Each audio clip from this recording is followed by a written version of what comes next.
Әдетте ұйқы туралы әңгіме қозғала қалғанда ауызға алынатын шамамен 25-30 жылын ұйқымен өтеді деп басталатын сөз тіркесі бүкіл әлемде бір ғана адамға қатысты болмай шықты. Иә, өмірде сіз құшағынан босай алмай жүрген ұйқыны біржолата ұмытқан адам бар екен. Әңгімемізге арқау болып отырған планетамыздағы ең таңғаларлық әрі ерекше жан Германиядағы Галле қаласында тұрады.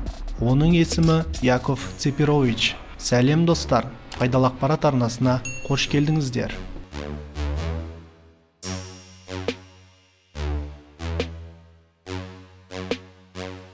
Оның тарихы былай басталады.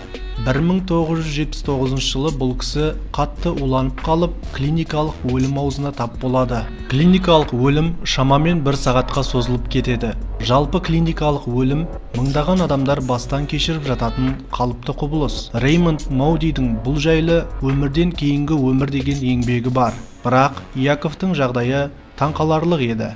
Әдетте клиникалық өлімнің ұзақтығы 5 минутқа созылып, одан әрмен ми қыртысының тамырлары өліп, адам мәңгі өлімге кетеді. Ал Яковтың өлімі 1 сағатқа ұзап, көзін ашқаннан кейін 1 апта бойы өзіне келе алмай жүреді. Бәрінен де түсініксіз болғандығы, бұл адам ұйықтау қабілетін жоғалтып алады.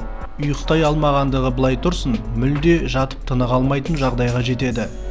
Енді ғана жантая бергенде беймәлім күш оны жоғарғы қарай лақтырып тастайды екен. Бұл оқиға 16 жылға дейін жалғасады. 16 жыл бойы жігіт мүлде көз ілмеген.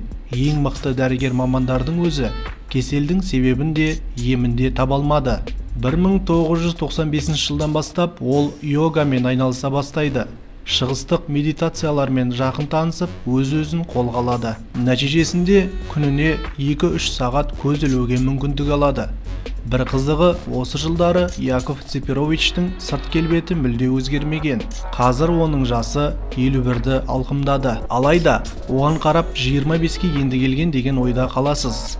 1979 жылғы клиникалық өлімнен кейін оның температурасы 34 градустан көтерілмей қалған. Зерттеуші мамандар оның жастығының себебін осы төмен температурамен байланыстырады. Жалпы қазірге дейін Яков Цепирович тап болған жағдай туралы ғылымда нақты зерттелген ештеңе жоқ болып отыр.